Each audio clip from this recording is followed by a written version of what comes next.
I'm going to be showing you the secrets of how to be getting extremely powerful in this game by manipulating modifiers on your weapon and playing around with some secret stuff in the game in order to become really OP. With these unlimited upgrades, you can easily farm any strong enemy in Tears of the Kingdom. Let's get into it.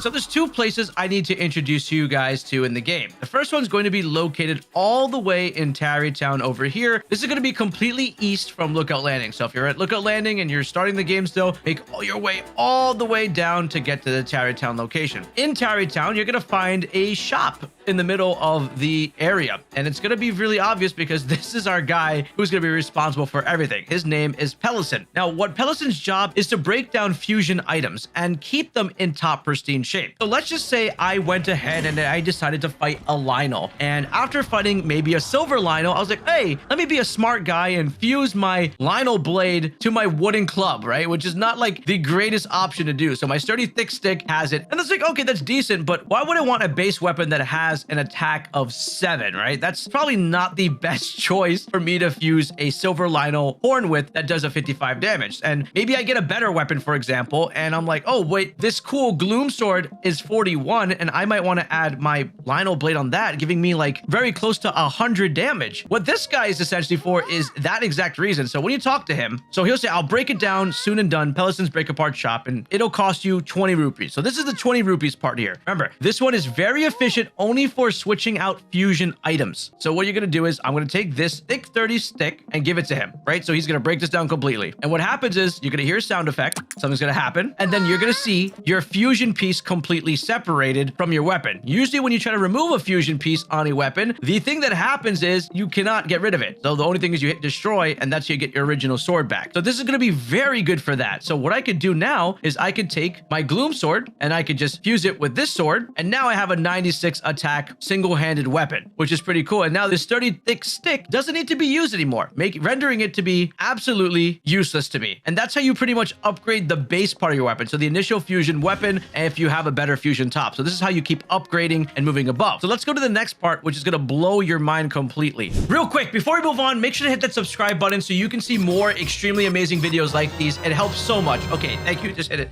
real quick. It's somewhere down below. Now, the next place you want to head to is located all the way up in the Eldin area, and pretty much right by Goron City, there is a shrine that you can get a fast teleport to. So if you haven't done that, go ahead and do that. It's the Marakugak Shrine. So this one overviews the town right below. Now, the weapon that we're going to be using in this case is going to be the Royal Guard's Claymore. And the beauty of this weapon is that when it's about to break, when its durability is low, it's going to double its damage. Now, pretty much what you want to do is have this be completely broken down, because I'm going to show you how to restore its durability at this part of the game for free. Okay, it says the Royal Guard's Claymore's bally damage after smacking a few times, and now if I click on it, you can see that the attack is 64. We're going to be using this one as an example of upgrading. By the way, if you want to grab yourself a Royal Guard Claymore, all you got to do is quickly just fly over to Hyrule Castle. It's going to be in the throne room, climb up the steps. It's going to be left of the throne if you face it, up those steps, and right behind the statue that is against the left side. So go to the statue on the back, you'll find that. There's your sword, your Royal Guard Claymore. Once you get that, it's going to spawn every single blood moon right exactly at the spot, so if in case you lose it, you know exactly where to get it. That way you can customize your weapon with me in this video if you choose to. Now, this creature in front of me is an Octorok, and there's a bunch of them in the game, and you've probably come across them. They jump out of the ground and they spit rocks at you, but the ones up here in Eldin are very different because these ones are going to do a little suck before they blow. That sounded completely wrong.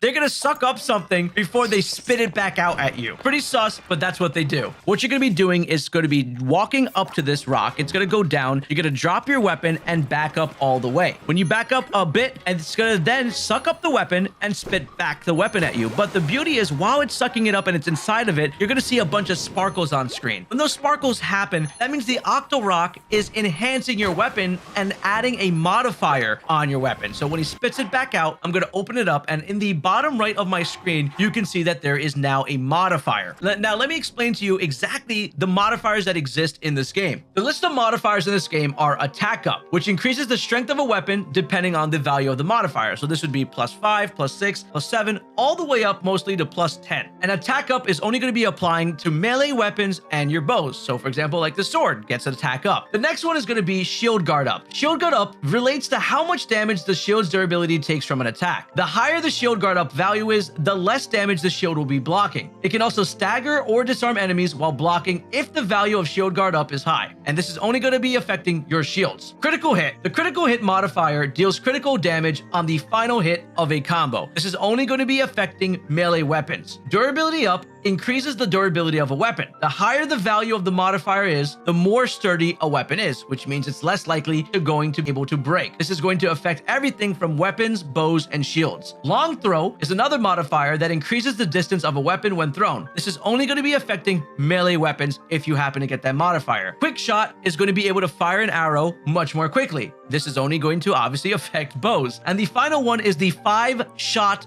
burst modifier. This one is the OP one. It's going to be allowing you to shoot 5 arrows all at once. So once you approach an Octorok, the thing that you really want to do is run up in front of it and go ahead and drop your weapon. So I've dropped my broken Royal Guard Claymore right in front of it, and I move away from it. But you need to be in a certain range, like right about there. And then what it's going to do is going to eat up your thing. There's a sparkle, and then it shoots it back. And make sure you shield up. I'm going to go ahead and grab this sword, and then I'm going to see what these stats are exactly on it. So I look up, and it says, okay, attack up +4. Not bad, but not good either. But that's not really important. So once it basically puts my attack or modifier up, I want to take it out, because what's really important is by killing it, you're going to need it to respawn eventually at a blood moon. So once it does a modified sparkle on your weapon and gives you that, it's done. So what you do after that is you go towards a second one, because having a second one is going to be really important, because what you need one to bring you to a white modifier or a blue modifier, and the next subsequent one that you find is always going to bring that white or blue one up to a yellow one. So that is going to be big. So white or blues get to a second one. So always do 2 on a monster. It doesn't matter what you roll on your first one. The second one's roll is going to matter. So here we go. I'm running up to this one over here, and I'm just going to go ahead and drop my weapon. You can see it's fully restored at 36 because it doesn't have double damage anymore. And it's only going to have double damage when it's extremely weak. And I have that extra attack up. So I'm going to go ahead. I drop it in front of it just like this again, move a certain distance, and then it's going to suck it up. There's a sparkle, and it shoots it back out. Now, if I click on this Royal Guard's Claymore, we look at it. Now you can see that it says attack up +6, and it's modified to yellow. And I can get this up to a maximum amount of +10. So that's what you want to roll for,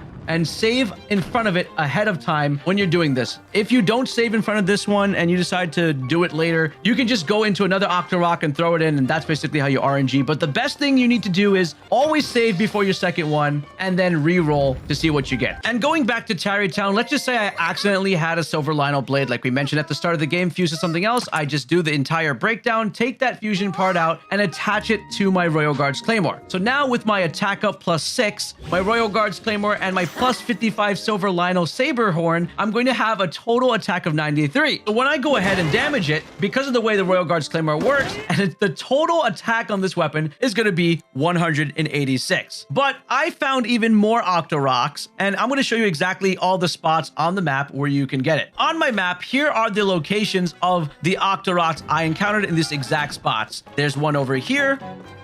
There's one over here. If you follow the train tracks to the end of the train tracks, by this area on this wall, you're going to find another one. Those are the 3 in this area.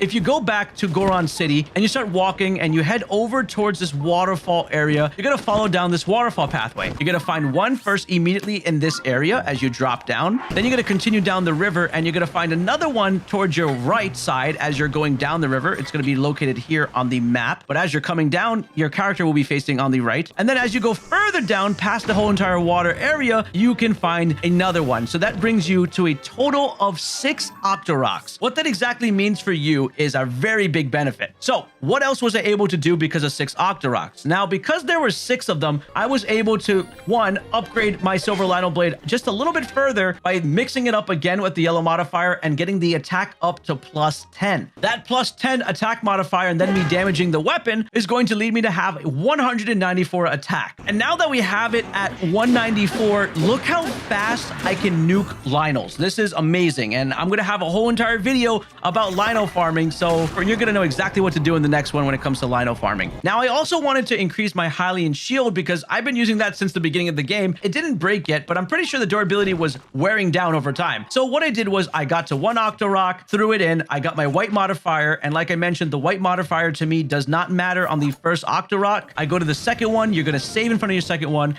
And then eventually I was able to get the durability increase on my shield. After getting the durability plus increased yellow modifier on my shield, I was like, all right, let's do the bow next. And I noticed I had a Lionel bow already in my inventory. I went ahead to my first Octorok, threw it over there. The Octorok sucked it up and spit it back out at me. And I was able to get my next modifier. After that, I went to another one to get my yellow modifier, and that was able to get me my ×5 attack. I didn't save on my first try, and the Octorok hit me, and then I lost on my progress. So the moment you get your weapon of your choice that you need, make sure that you do save your game. Very important. After that, you're going to then have all the OP stuff that you need in order to go ahead and do what you want. So remember, 2 Octoroks. You're going to only care about saving before the second one if you're upgrading one weapon. So basically run a melee weapon, run a bow, and run a shield, and rinse and repeat this every single night during the blood moon, and your character will be extremely OP and have high damage weapons. I guarantee you this is going to be the best thing you've ever done in this game.